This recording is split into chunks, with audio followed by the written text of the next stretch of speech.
Okay, this is lesson 1.1, equations in one variable. First, let's look at the types of equations. There's 3 different types. Conditional is an equation that has an answer, and I put example like x equals 2, so it equals some number. An identity is when there is infinite answers, and when we have a true statement. So an example of that, I'll show you an example of that, and then y'all can come back and write it here if you want to, but it won't make much sense if I do it now.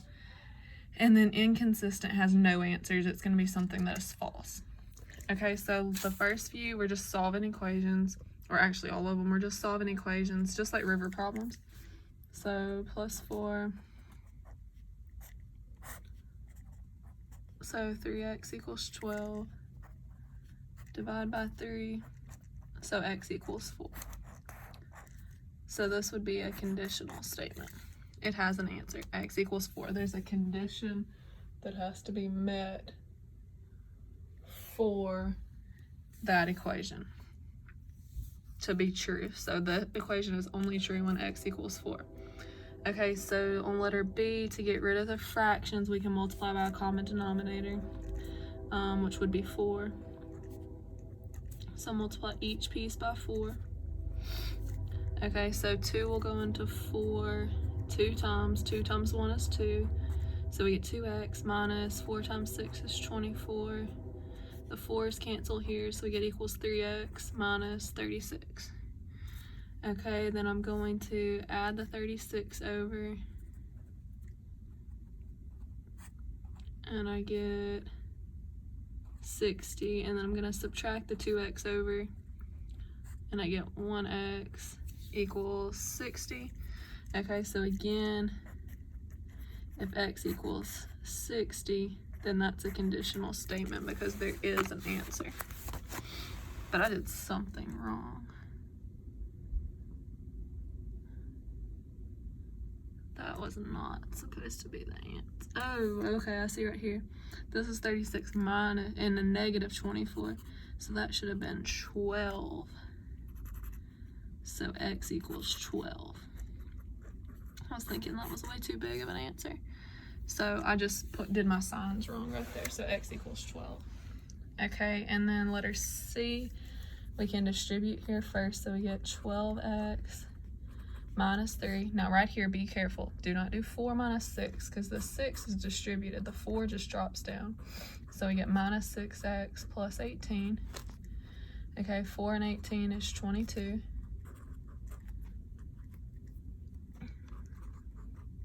And then start moving stuff. So I'm going to add the 6 over, and I get 18x. I'm going to add the 3 over, and I get 25. And then divide by 18. So I get x equals 25 over 18, which even though it's a fraction, it's still a conditional equation because there's still a condition that has to be met for that equation to be true. Okay, example 2. We have a lot of distributing to do here. Oh. Okay, so distribute, we get 3x minus 3, and then we get minus 8x plus 2x squared equals 2x squared minus 6x plus x minus 3. Okay, so if I subtract the 2x squareds, those are going to cancel. Okay, over here 3 minus 8 is negative 5, and then bring down my negative 3. Over here I get negative 5x minus 3. At this point you might notice that they're exactly the same. So if something is true, it's an identity. But let's say you didn't notice it. So like you could stop here. But let's say you were going to add the 5x's over. And you notice, hey, they both cancel. So I have negative 3 equals negative 3. Okay, it's true, you can stop there. But let's say you wanted to keep going, you added it, you get 0 equals 0, it's still true. So you could have stopped here, but that is infinite answers, which is an identity. So you would need both of these. Okay, both of those would be your answer. Okay, example 3. These are the same, but the only difference is when you have a fraction, okay, in the and you have the I'm going blank, the letter you're searching for in the denominator, then you have to have a condition for that too. So you have to be able to say what it can't equal. Okay, so for this one, we know we can't divide by 0. So if we have a letter in the denominator, we have to start by saying, what can it not equal? So y minus 3 cannot equal 0. So we have to solve that to figure out what y cannot be. So y at this point can be any number except 3. So if we get 3 as our answer, then we know that that there is no solution, because that can't be the answer. So now we solve it. So the same way we did the other one, we can multiply by a common denominator. And our common denominator is y minus 3. So we're going to multiply all 3 pieces by y minus 3. So cancel here and here. So we're just left with y plus, and then this will distribute. So 3y minus 9 equals 3. Okay, so we get 4y minus 9 equals 3. Add the 9 over, we get 12. Divide by 4, we get 3. So we cannot have that as our answer because y cannot equal 3. So that means there is no solution and it's inconsistent. Both of those parts are your answer. Okay, then on letter B, we need to factor this first. So this is x plus 1, x minus 1. Okay, and so that would be our common denominator because that uses both of our other pieces. Okay, so instead of writing it out every time, I'm just going to know that x minus 1 is going to cancel, so I need an x plus 1 here.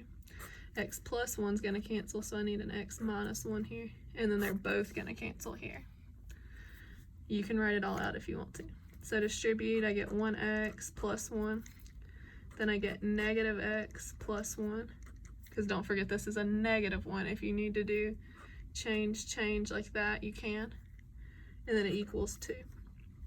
Okay, so x minus x goes away. 1 plus 1 equals 2. Okay, is that true? Yes, 2 does equal 2. If we had gotten like 1 equals 2, then that would be inconsistent. But since it's true, that means it's an identity, which means it has infinite answers. So an identity, infinite answers, except one thing I forgot to do already. I said if there's a letter in the denominator, we have to say what it can't equal. Well, if you see here, we have letters in the denominator. So we need to say x minus 1 cannot be 0, and x plus 1 cannot be 0. And we need to figure that out. So if I add that over, x cannot equal 1, and x cannot equal negative 1. So there's infinite answers, except x cannot equal 1 and negative 1, and that has to be noted. Okay, so I'm going to show you what it looks like in the book. This means it can be any x, and then that line means such that x is not 1 or negative 1. So you can write it like that. That's probably how it'll have you do it on homework. But as long as you express that you know what's going on, you could write it like this. You could also write it when we get to interval notation. You could do negative infinity, which I think we already did. Oh, hold on, I'm doing that wrong. I think we already did interval notation. Maybe not yet. No, we haven't yet. So negative infinity to negative 1, parentheses because it's not included. And then, but then you would have to do negative 1 to 1 and another break, and then 1 to infinity. So that would be kind of a lot, but you can write it that way also. Okay, and then here, let's go ahead and start with that. X minus 1 cannot be 0, which means x cannot equal 1. Okay, so to the common denominator would be both of those pieces, 2 and x minus 1. So the 2 would cancel, and I need x minus 1 here. The x minus 1 would cancel, and I need a 2. And then here I would need both. So 1 times that would be x minus 1, plus 1 times 2 is 2. And then distribute here, we get 2x minus 2. Okay, so I have x plus 1 over here, Over here, 2x minus 2. So I'm going to add my 2 over, I get 3. Subtract my x over, and I get 3. Okay, so x could not be 1, but it can equal 3, so that's good. And that means it's a conditional statement, because there was one condition. And I forgot to box this up here. Okay, so that doesn't matter when it doesn't affect. Like if they're not the same, then that really doesn't even matter. It was just like a checking mechanism. Okay, and then our last example for this lesson, this is a short lesson, is absolute values. So with absolute values, you have to get the bars by themselves. So like on letter A, it's already set up, ready to go. The bars are alone. So you write it exactly as it is, just drop the bars. And then you write it exactly as it is, but change the sign. So instead of 4, we have -4. So add the 5 over and we get 9 for our first answer. Add the 5 over and we get 1 for our second answer. Now keep in mind, make a note of this if you need to. If this had said the absolute value equals a -4, that would be no solution. An absolute value can never equal a negative number. So once you have the bars by themselves, it should always equal a positive number. Okay, so down here on letter B, the bars are not by themselves, so we have to get it set up. So we add the 6 over. We have 2 absolute value, x plus 8 equals 6. And then we cannot distribute into the bars. The bars are like gel, you cannot touch them. So you have to divide by 2 to get rid of that 2. So our equation is the absolute value of x plus 8 equals 3, which is a positive number, so that's fine. So write it twice. X plus 8 equals 3, and then x plus 8 equals -3. So subtract 8 and we get -5. Subtract 8 and you get -11. So these are really good ones to check, because you'll catch yourself if you make a mistake if you do check them. Okay? So let me know if you have any questions.